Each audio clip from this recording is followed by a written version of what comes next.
Part 2, Chapter 8. Now, Mr. D'Angelo, put that ugly sword away before I have Eurytion take it from you. Eurytion sighed, but he hefted his spiked club. At his feet, Orthus growled. Nico hesitated. He looked thinner and paler than he had in the iris message. I wondered if he'd eaten in the last week. His black clothes were dusty from traveling in the labyrinth, and his dark eyes were full of hate. He was too young to look so angry. I still remembered him as a cheerful little kid who played with mythomagic cards. Reluctantly, he sheathed his sword. If you come near me, Percy, I'll summon help. You don't want to meet my helpers, I promise.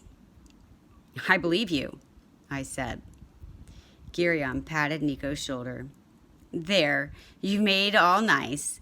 Now, come along, folks. I want to give you a tour of the ranch. Geryon had a trolley thing, like one of those kiddie trains that you take around zoos. It was painted black and white in a cowhide pattern. The driver's car had a set of long horns stuck to the hood, and the horn sounded like a cowbell. I figured maybe this was how he tortured people. He embarrassed them to death riding around in this moo-mobile.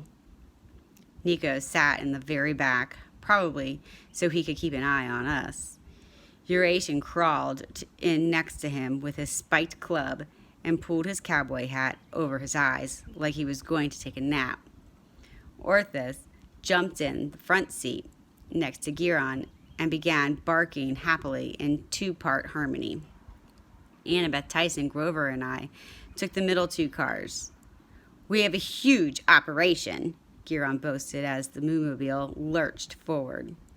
Horses and cattle, mostly, but all sorts of exotic varieties, too. He came over the hill, and Annabeth gasped. Hippolocritons! I thought they were extinct!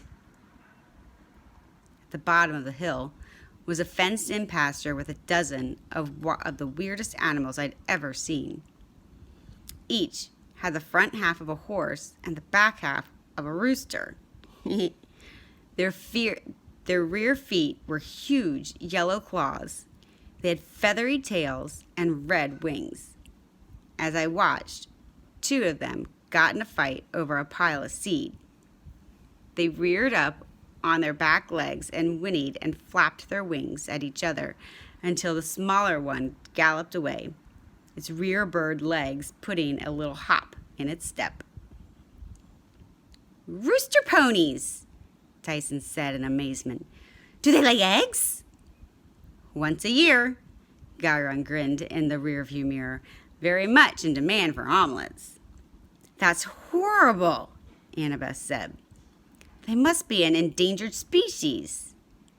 Geryon waved his hand. Gold is gold, darling. And you haven't tasted the omelets. That's not right, Grover murmured, but Geryon just kept narrating the tour. Now, over here, he said, we have our fire-breathing horses, which you may have seen on your way in. They're bred for war, naturally. What war? I asked. Geryon grinned slyly. Ho, whichever one comes along. And over yonder, of course, are our prized red cows. Sure enough, hundreds of the cherry-colored cattle were grazing the side of the hill. So many, Grover said. Yes, well, Apollo was too busy to see to them, Geryon explained. So he subcontracts to us. We breed them vigorously because there's such a demand. For what? I asked. Geryon raised his eyebrows. Meat, of course. Armies have to eat. You kill the sacred cows of the sun god for hamburger meat? Grover said. That's against the ancient laws. Oh, Don't get so worked up, Satyr. They're just animals. Just animals? Yes, and if Apollo cared, I'm sure he would tell us. If he knew, I muttered. Nico sat forward. I don't care about any of this, Gyron. We have business to discuss, and this wasn't it. All in time, Mr. D'Angelo. Look over here. Some of my exotic game. The next field was ringed in barbed wire. The whole area was crawling with giant scorpions.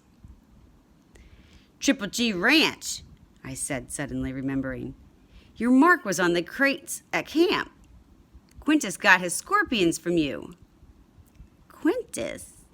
Gyron mused. Short gray hair, muscular, swordsman? Yeah. Never heard of him, Gyron said. Now, over here are my prize stables. You see them? You must see them. I didn't need to see them, because as soon as we got within 300 yards, I started to smell them. Near the banks of a green river was a horse corral the size of a football field. Stables lined one side of it. About 100 horses were milling around in the muck. And when I say muck, I mean horse poop. It was the most disgusting thing I'd ever seen. Like a poop blizzard had come through and dumped 4 feet of stuff overnight. The horses were really gross from wading through it, and the stables were just as bad. It reeked like you'd not believe, worse than the garbage boats on the East River. Even Nico gagged. What is that? My stables, Gyron said. Well, actually, they belong to Aegis, but we watch over them for a small monthly fee. Aren't they lovely? They're disgusting, Annabeth said. Lots of poop, Tyson observed. How can you keep animals like that? Grover cried. Y'all getting on my nerves, Gyron said. These are flesh-eating horses, see? They like these conditions. Plus, you're too cheap to have them cleaned, Eurasian mumbled under his hat. Quiet, Gyron snapped. All right, perhaps these stables are a bit challenging to clean. Perhaps they do make me nauseous when the wind blows the wrong way. But so what? My clients still pay me well. What clients? I demanded. Oh, you'd be surprised how many people will pay for a flesh-eating horse. They make great garbage disposals. Wonderful way to terrify your enemies. Great at birthday parties. We rent them out all the time. You're a monster, Annabeth decided. Gyron stopped the moo-mobile and turned and looked at her. What gave it away? Was it the 3 bodies? You have to let these animals go, Grover said. It's not right. And the clients you keep talking about, Annabeth said. You work for Kronos, don't you? You're supplying his army with horses, food, whatever they need. Gyron shrugged, which was very weird since he had 3 sets of shoulders. It looked like he was doing the wave all by himself. I work for anyone with gold, young lady. I'm a businessman, and I sell them anything I have to offer. He climbed out of the moo-mobile and strolled toward the stables as if enjoying the fresh air. It would have been a nice view, with the river and the trees and hills and all, except for the quagmire of horse muck. Nico got out of the back car and stormed over Gyron. The cowherd, Eurasian, wasn't as sleepy as he looked. He hefted his club and walked after Nico. I came here for business, Gyron, Nico said, and you haven't answered me. Gyron examined a cactus. His left arm reached over and scratched his middle chest. Yes, you'll get a deal, all right. My ghost told me you could help. He said you could guide us to the soul we needed. Wait a second, I said. I thought I was the soul you wanted. Nico looked at me like I was crazy. You? Why would I want you? Bianca's soul is worth 1,000 of yours.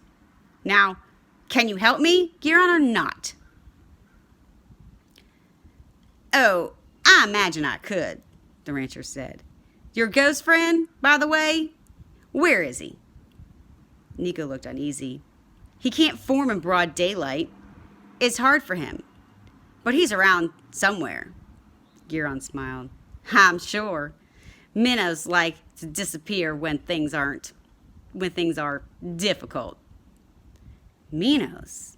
I remembered the man I'd seen in my dreams, with the golden crown, the pointed beard, and the cruel eyes.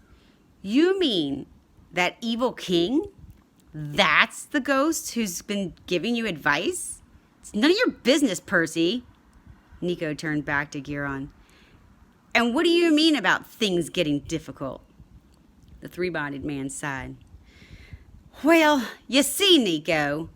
Can I call you Nico? No. You see, Nico, Luke Castellan is offering very good money for half-bloods, especially powerful half-bloods. And I'm sure when he learns your little secret, who you really are, he'll pay very, very well indeed. Nico drew his sword, but Eurasian knocked it out of his hand. Before I could get up, Orthus pounced on my chest and growled, his faces an inch away from mine. I would stay in the car, all of you, Giron warned, or Orthus will tear Mr. Jackson's throat out. Now, Eurasian, if you would be so kind, secure Nico. The coward spit into the grass. Do I have to? Yes, you fool. Eurasian looked bored, but he wrapped one huge arm around Nico and lifted him up like a wrestler. Pick up the sword, too, Giron said with distaste. There's nothing I hate worse than a stage in iron. Eurasian picked up the sword, careful not to touch the blade.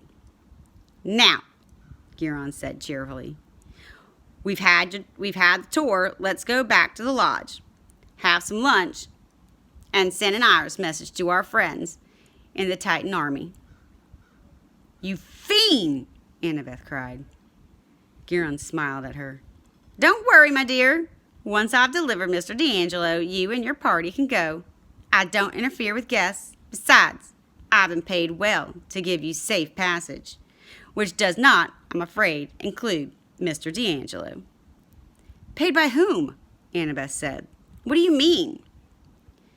Never you mind, darling. Let's be off, shall we?